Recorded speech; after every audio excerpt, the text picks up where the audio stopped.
শুভ নববর্ষ 1432।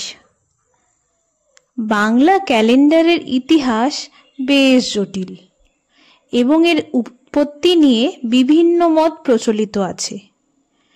কারোর মতে এটি রাজা শশাঙ্কের সময় শুরু হয়েছিল, আবার কারোর মতে এটি মুঘল সম্রাট আকবরের সময় চালু হয়। ক্যালেন্ডারটি মূলত সৌর এবং চন্দ্রের ক্যালেন্ডারের সময় তৈরি করা হয়েছিল, যা বাংলা ভাষাভাষী মানুষের জন্য একটি গুরুত্বপূর্ণ সাংস্কৃতিক এবং সামাজিক দিক তৈরি করেছে। কিছু ঐতিহাসিক মনে করেন যে সপ্তম শতাব্দীর হিন্দু রাজা শশাঙ্কের সময় বাংলা ক্যালেন্ডার প্রচলন শুরু হয়েছিল। আবার অনেক ঐতিহাসিক মনে করেন যে মুঘল সম্রাট আকবরের তার রাজত্বের সময় বাংলা ক্যালেন্ডারের ব্যবহার হিসাব রাখার জন্য একটি নতুন ক্যালেন্ডার তৈরি করেন।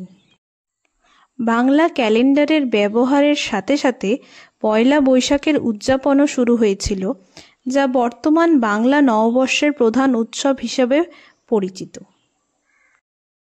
নববর্ষ মানে বাঙালিদের কাছে একটা ইমোশন। নববর্ষের কিছু মুহূর্ত তোমাদের সাথে শেয়ার করলাম।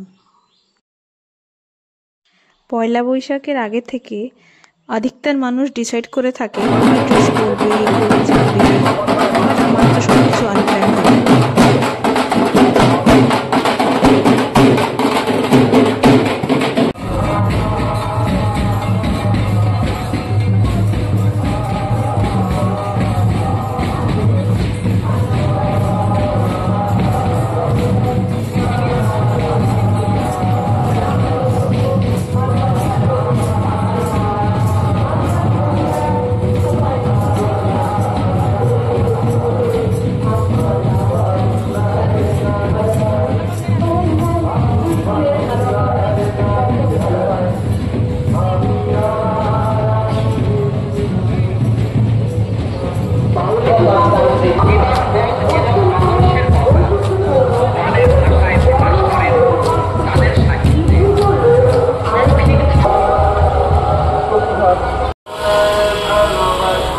বৃষ্টিতে ভিজতে আমাদের সেই কারণে স্কুল থেকে ফেরার সময় চাইতাম যে বৃষ্টি হোক, ভিজে আসি, আর বাড়িতে এসে খেতাম মার কাছে মার আর বকা।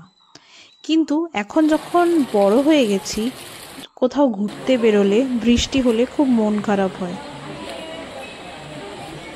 অ্যাট লাস্ট সবাইকে জানাই শুভ নববর্ষের আন্তরিক প্রীতি ও শুভেচ্ছা।